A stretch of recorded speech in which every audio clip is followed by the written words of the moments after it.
With the ever-expanding ULEZ zone, droves of people are getting rid of their dirty diesels. Unfortunately, this means demand, and therefore price, is down for cars like this lovely Mercedes. The thing is though, Britain is made up of more than just London and its regulations. And that means if you live outside of the hustle and bustle, you can snap yourself up a pretty decent bargain. This is a Mercedes C350, and it's a bit more than meets the eye. Let me explain. My name's Tom, and you're watching Paragon Cars. Let's go.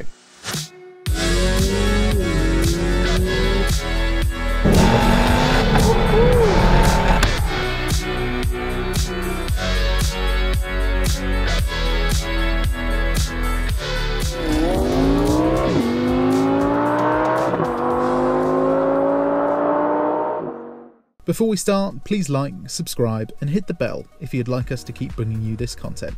Also, don't forget to follow our socials for updates on our stock. Links in the description below. Okay, engine. This is where this relatively subdued Mercedes will surprise many cars on the road. It's a V6 diesel making 265 horsepower and a whopping 620 Nm of torque. That torque figure is only 10 Nm off of a 335D. So theoretically, this thing should be pretty nippy. Let's see what she's got and do the 30 to 70 sprint.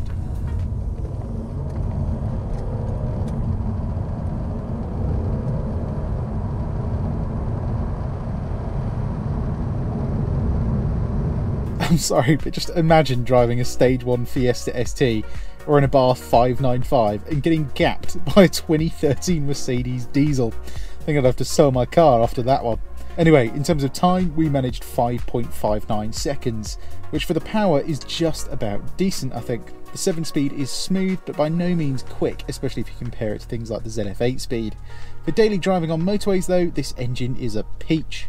And you know what? So is the interior. Initially it looks dated because, well, it's from 2013. However, you still have Bluetooth audio, heated electric seats, and a full panoramic sunroof. I have to say, it also feels a bit more solid than some newer Mercs. No, a bit awkward that one. You also have some under-seat storage for extra stuff. The rear offers a decent amount of room even by modern standards. You have an armrest with storage and some typically over-engineered but very cool cup holders. I have to say, I'd be happy doing about 2 hours back here. Then the boot, it's got 475 litres of space, which is only 15 litres off the very latest Mercedes C-Class. Plus with the ability to fold the seats down, you're not really ever going to struggle to chuck a load of stuff in. Anyway, talking about chucking, let's chuck this Mercedes C350 round some roads and see what's what. Oh, it's a bit of... Oh, do you know what? It's actually kind of nice to be back in one of these. They're a bit old school now, and they are showing their age, but they are just nice. They feel very solidly built, and everything is just kind of where you expect it to be, really. This 3-litre diesel engine combined with that 7G Tronic transmission is just like smooth, good for the daily drive, very comfortable, and you know, it doesn't make a racket, which is nice. The 2-litre or 2.1 litre engine, sorry, does make a bit of a noise in these things. It is known for that, especially in the older Mercedes A-classes as well. They're very rattly sometimes. But this 3-litre is just buttery smooth. Steering is nice and light, throttle pedal, brake pedal, all good. In terms of steering feel, there isn't much of it. This is an early electronic rack, so it is a bit weird to get used to at first. But it's not the worst system I've used. Driving around town, fantastic car, very comfortable, very quiet.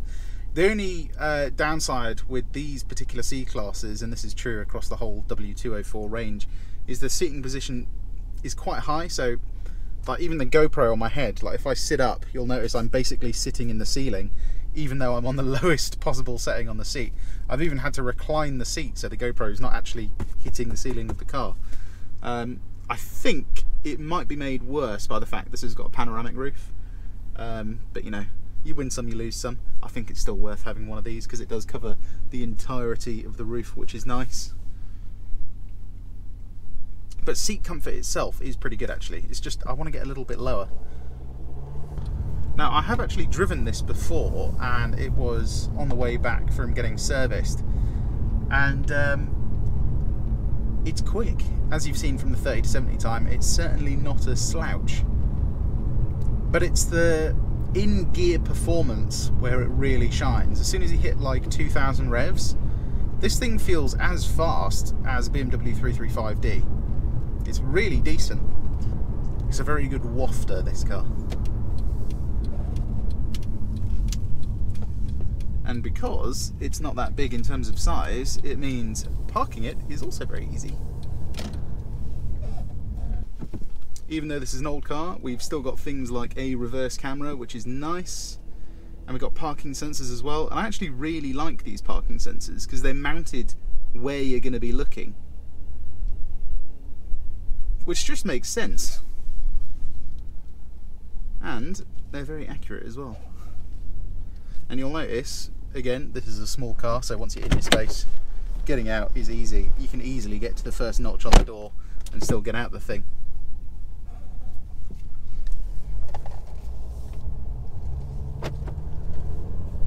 It's just nice and smooth. I love these slightly older Mercs.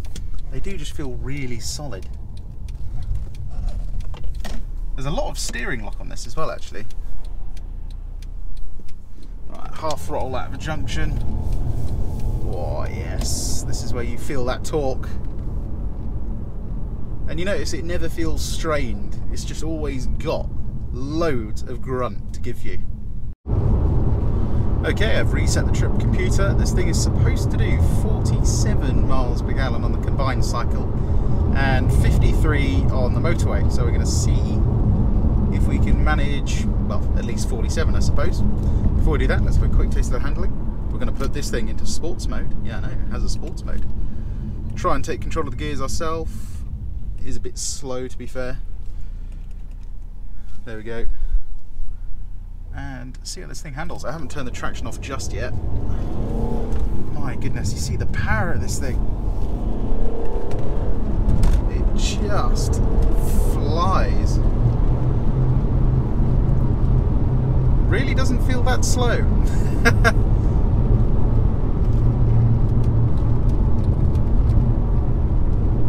Being a diesel, the gears feel very closely spaced together. That's because you just run out of puff at like 4,000. So this gearbox does feel a little bit old, you know, it does show a bit of its age there. But it's not the end of the world. Right, back into eco. Let's see if we can get at least 47 miles per gallon. And this is where the C350 is very nice. Just tickle the throttle, gently up to speed. Going to see what its passing capabilities are like on the motorway. This is what you buy a torquey diesel for. You just give it half throttle and it just glides. Just wonderful. And although the gearbox does feel a little bit sluggish, it is just, and I mean just about quick enough that you're not sort of waiting for the power to come in for too long. Then once you're on the motorway, you do notice there's a little bit more wind noise than the newer C-Class, which is to be expected. But it's still a Mercedes, it's by no means loud inside. You've still got things like cruise control as well. Whack it on 70 and you just chill out. Sitting at around 1600 revs. And you can do so many miles in this thing. Seats are nice and comfy. Steering's light, predictable, wants to go in a straight line. It's nice and quiet. I mean, the only downside is just a little bit of wind noise. Visibility is good. Road noise is very low. That's about the same as the newer C-Class. It is just the wind noise, I think. But that's literally it. Right, 20 miles on the motorway. Let's see if we can do 47 in PG. I'll see you in a bit.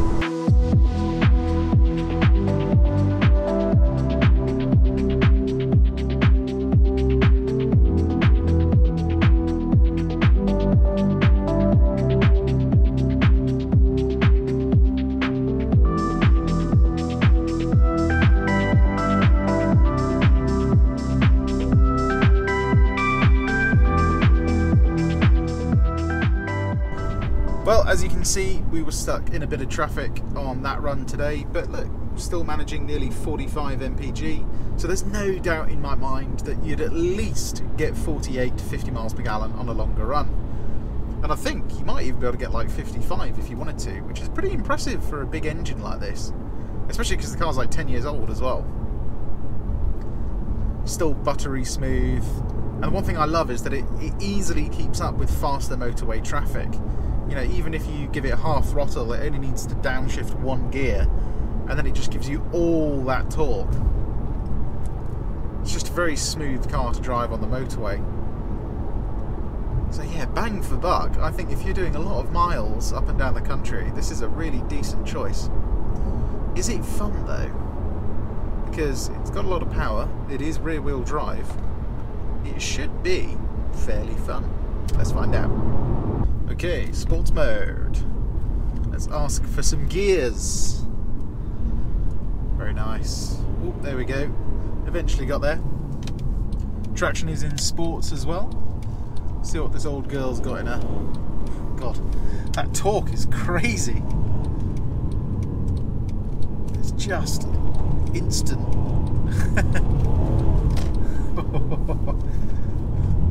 And it means when you push around a corner, whoa, you can feel the back end moving around. And look at that. That is proper performance. There we go. Oh, okay, 2 gear changes. Yeah, this 7G Tronic is a bit sleepy. Chassis wise, steering is okay. Nothing that amazing. Brakes are pretty good. Brakes are always good on Mercs. Suspension is AMG line, so a little bit stiffer than the regular sport model, but it's by no means stiff. You can still feel the chassis moving around quite a bit.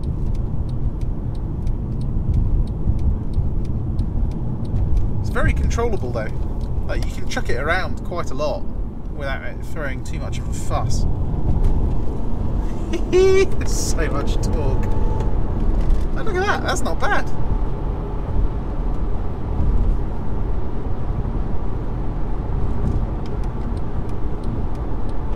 But I asked for a gear, yeah, there we go. I asked for a gear about 10 seconds ago.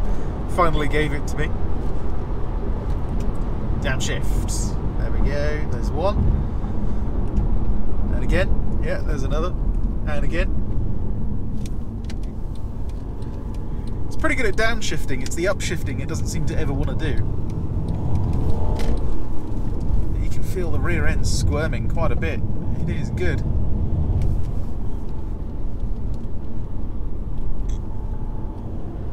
It is enough to get it sideways, but there is a bit of traffic today, so I'm being sensible. But just look at that. This thing is like taking off when you put your foot down.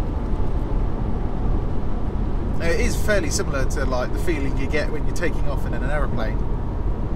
Just that relentless train-like acceleration.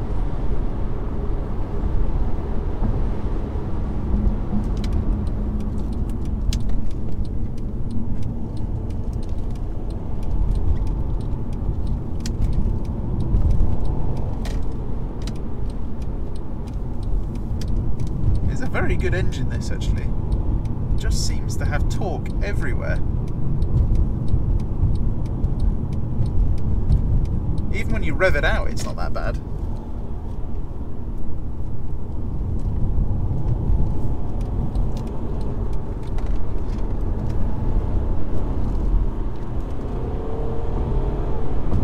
Oh, nice. It's like a really good 8/10 car, this. I think when you push these to 10/10, they do start to feel a little bit soggy.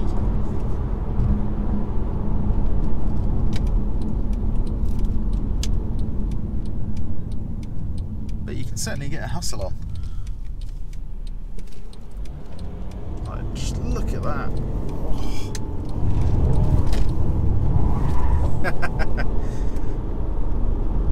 Always got to have a bit of fun on the way out.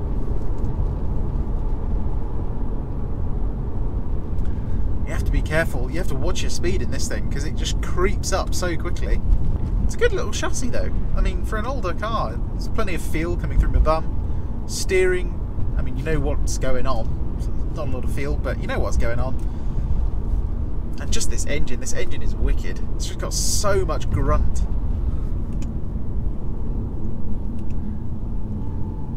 Weird thing is though, this is well, I'm pretty sure this is the same gearbox they use in the C63. Correct me if I'm wrong. But the C63 of this generation definitely has snappier shifts, so I don't know if they've recalibrated it or something different is going on there. But this is definitely slower than the C63's gearbox. That's the only thing that's really letting it down, is just want the gears to be a little bit quicker. You know, I'm comparing it to like the latest ZF 8-speed, so it's kind of not fair really, is it? It's good for its age, and it's reliable. That's the main thing you want from a gearbox like this. Right, let's take this thing down a little wee road. I'm quite excited for this. It's actually a surprisingly fun little car. Okay, let's go. You're basically up to the national speed limit straight away. You get that lovely feeling of it pushing you around the corners as well. See how it deals with this bump. Not bad, not brilliant, but not bad.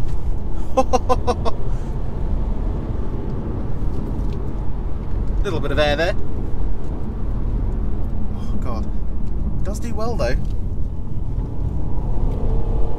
Look at that, god. You know what, down a little wee road, this thing is a bit of a weapon.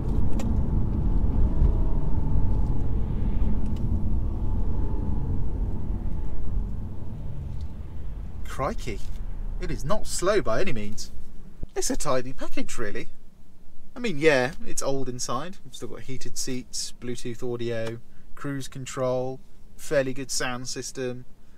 You're comfortable. I mean, you've got electric memory seats as well. They all work. It's really pretty decent for the money, I'd say. Obviously, if you live in London, then it's not ideal because you'd have to pay for ULEZ. But if you live outside of London, I'd say it's fairly decent. You can absolutely destroy miles on the motorway, cheap to run, fairly cheap to maintain for a German car, that is. Yeah, I think it's time for a conclusion. So after digesting the driving experience, I have to say that this is actually a surprisingly good car. For the price, I think it just ticks a lot of boxes. So if you need a car for long motorway drives, then this is definitely a great choice. As always, I hope you enjoyed this review. If you did, give it a like, and why not subscribe? As not only can you see more content like this, you can see everything we have for sale. My name's Tom, and you've been watching Paragon Cars. I'll see you on the next one. Bye bye.